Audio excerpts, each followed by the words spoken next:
They laughed when she walked on stage. The moderator smiled too wide. The audience leaned forward, not to hear her, but to see if she'd fold under pressure. And Ted Cruz? He adjusted his tie, then dropped the first blow. With all due respect, Michelle, you've never held office.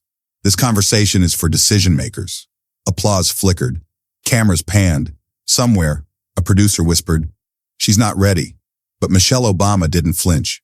She reached into a slim gray envelope, the kind labeled "Eyes Only in the West Wing," and placed it on the table between them. Cruz frowned. "What's that?" Michelle's voice didn't rise. It descended, smooth, surgical, and final. "It's the memo you signed, the one you said never existed. And the date? It's tomorrow." Gasps cracked like stained glass. One aide dropped their earpiece. Even the moderator stopped mid-sentence. Cruz stared at the envelope like it might burn through the table. "You had your moment, Senator. Now here's mine." And just like that, the man who thought he ran the room became the reason it fell silent. Before diving into this extraordinary exchange, make sure to like this video and subscribe to our channel for more powerful political moments that the mainstream media won't show you. To understand the significance of this confrontation, the Capitol Hill livestream crackled with a brittle energy that seemed to pulse from every flickering light and half-glimpsed teleprompter. Ted Cruz spoke fast, words tumbling out like a practiced sermon in the chapel of political theater. His suit gleamed under the harsh studio spotlights, sweat glistening faintly at his temples, a nervous sheen beneath the veneer of confidence. He cited statistics like a preacher quoting scripture, invoking liberty and constitutional sanctity as if they were shields forged to repel truth itself. His voice was sharp, clipped, each sentence a volley fired with the intention of breaking the calm facade before him. Michelle Obama sat still, her posture serene and unyielding.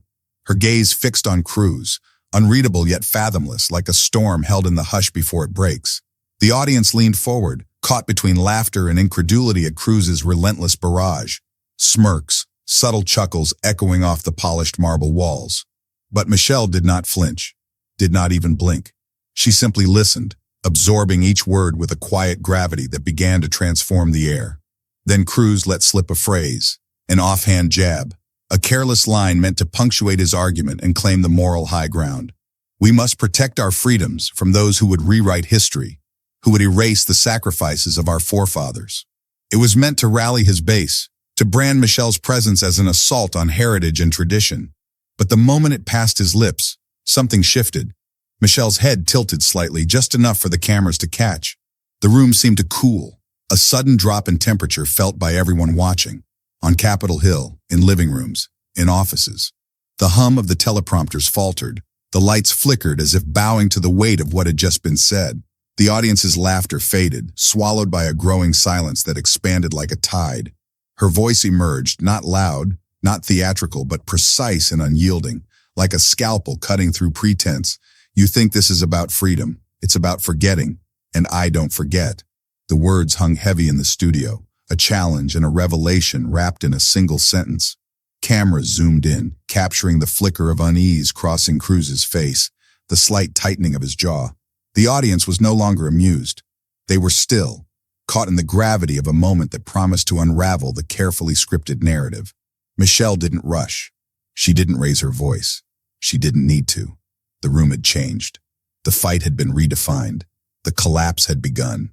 Ted Cruz paced the stage with a practiced swagger, his voice rising as he painted a picture of elite hypocrisy and unelected influence, a litany designed to rally his base and unsettle his opponent. "The Obamas again," he sneered, as if invoking a ghost meant to haunt rather than inspire. The room responded with bursts of laughter and applause, the crowd riding the momentum he so carefully built. Yet across from him, Michelle Obama sat calm and composed, her silence more powerful than any rebuttal could be. Behind the scenes, a flashback unfolded like a warning whispered in the dark. Michelle had been advised not to step into this live debate, cautioned that Cruz was a master baiter, skilled in turning conversations into traps. "He'll bait you," they said, "and the cameras will catch everything." But she came anyway, not to bait, not to spar, but to end the fight. Cruz's tone shifted sharply, a calculated knife slicing through the room's energy. "If you care so much, where were you?" The words echoed like a gauntlet thrown, cutting past the crowd's amusement and settling heavy in the air. Michelle cleared her throat, the sound small but commanding. The laughter died. The room stilled. Silence flooded every corner as if time itself had paused, waiting for the reckoning about to unfold. Michelle's voice came not as a roar, but as a steady tide, calm and measured, carrying the weight of years lived beyond the spotlight. There was no anger in her tone, no need to defend or retort. Instead, she met Cruz's challenge with a quiet certainty that unsettled the room. She didn't rise to his bait. She sank him by shifting the ground beneath his words. Her words did not seek to shout down, but to unravel. She quoted Cruz's own past statements, weaving them carefully into the fabric of her response, exposing the contradictions in his narrative without ever raising her voice. Each phrase she chose was a subtle mirror held up to him, a reflection he couldn't dodge, no matter how loud he tried to be. The audience murmured, caught in the slow unraveling of the senator's carefully constructed facade, while production staff glanced anxiously at their feeds, sensing something was breaking live on air. She closed with a line that landed like a final cold hammer. "I was where you weren't, listening, not branding." In that moment, it was clear that this was not just a debate. It was a reckoning. Michelle reached slowly beneath the table, her hand emerging with a neat stack of printed documents, votes, transcripts, and silent roll call records that mapped a history Cruz hoped the cameras and his polished speeches had obscured. She slid them across the table, the crisp paper landing with quiet finality in full view of the panel and audience. The room shifted. Suddenly, the theater of words gave way to undeniable facts. With a calm, precise voice, she began to name the bills Cruz had blocked, the moments when his silence had translated into real, measurable harm, like the bill to support health care for children, a bill he had single-handedly stalled. Her tone didn't carry accusation, but clarity, shining a light into corners Cruz preferred to keep in shadow. She spoke of a mother from his home state who had reached out to her in desperation, her son's future imperiled by policies Cruz refused to back. As she spoke, Cruz's smug confidence cracked. He raised his voice to interrupt, words spilling out in an attempt to regain control. Michelle paused, just long enough for silence to swell in the studio. And then, without breaking her composure, she continued. Her calmness was a rebuke in itself, an unspoken declaration that this was no longer his stage to command. She ended with a line that landed like a shard, piercing the veneer of bravado. "I'm not surprised you don't remember him. You never looked at him." The room held its breath. The question hung in the air, a brutal indictment wrapped in simple truth, as the cameras captured Cruz's faltering gaze and the stunned silence that followed. The moderator cleared her throat, a practiced smile poised as she sought to regain control. "Let's steer back to the questions." Michelle's subtle hand gesture cut through the studio air like a silent command. "No." The room shifted, sensing the pivot wasn't hers to direct. The moderator's smile tightened, a flicker of uncertainty beneath her polished demeanor. Ted Cruz's confident facade cracked. Sweat began to bead along his hairline, visible under the harsh studio lights. His fingers shuffled papers furiously, the rhythm frantic, desperate.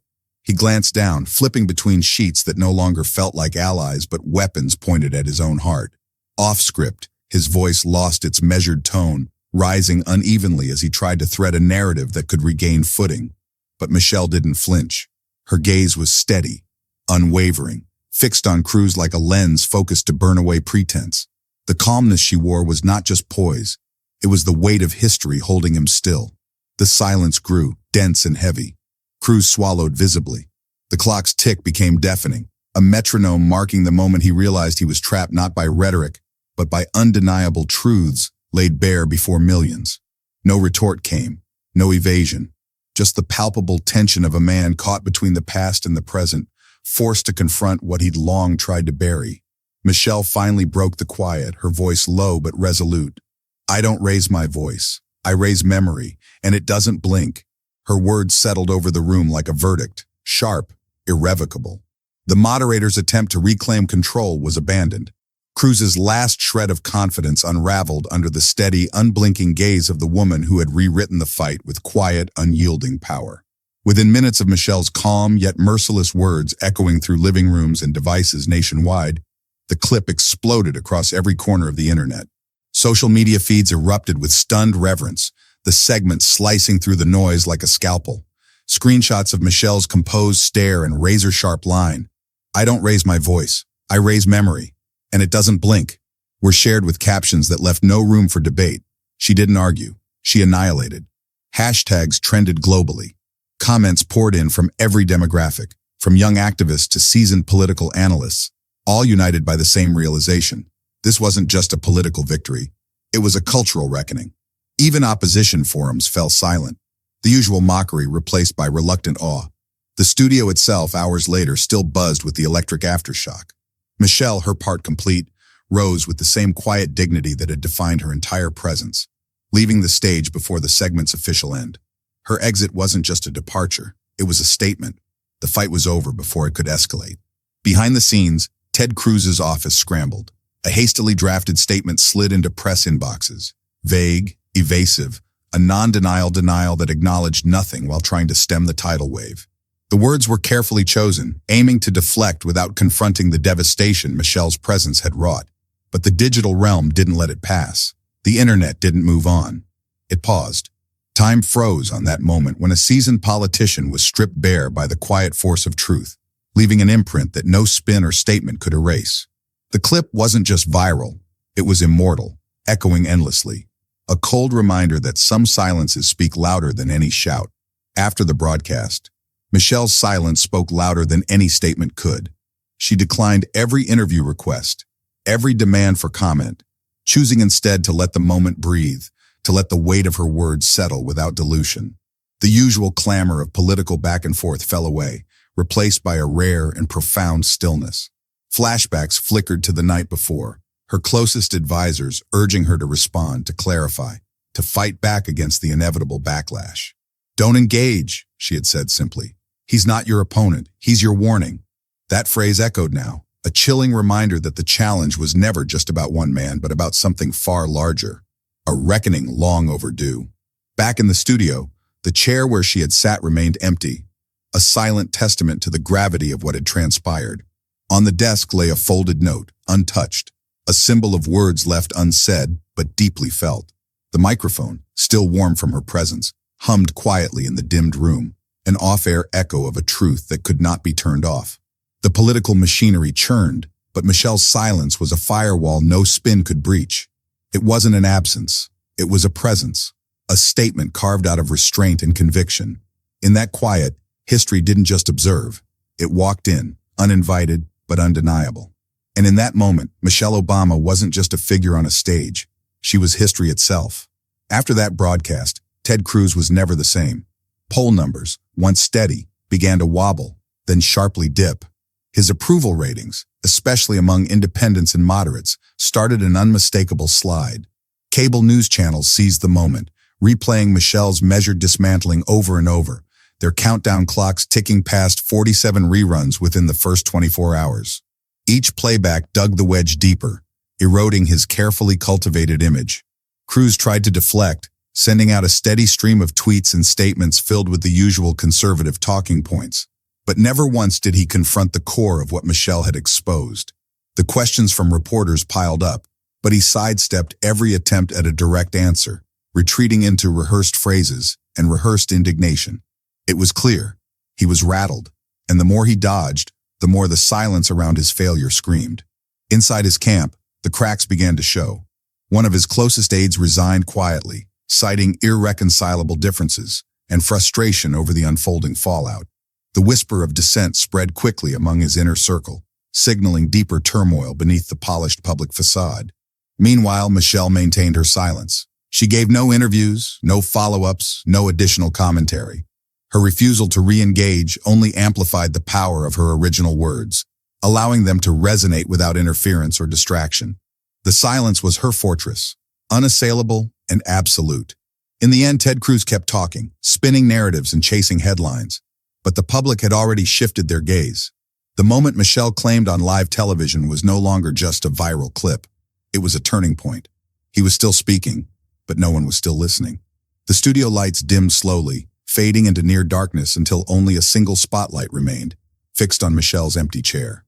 The silence was thick, almost tangible, as if the very air was holding its breath. The hum of equipment and distant echoes dissolved, leaving only one faint, nervous breath. A subtle reminder that history had just been made in this very room. A young staffer, barely able to contain their disbelief, whispered to a colleague nearby, "Did that really just happen?" The words hung in the air, unspoken answers lingering between them. No one moved to fill the void. No one dared break the fragile stillness. The cameras kept rolling, capturing an empty stage that now felt weighted with meaning far beyond the broadcast. She had walked out without notes, without a script, without a performance. In that absence, she had left behind something far more powerful, something that no words could contain. She walked out without notes. She left them without language.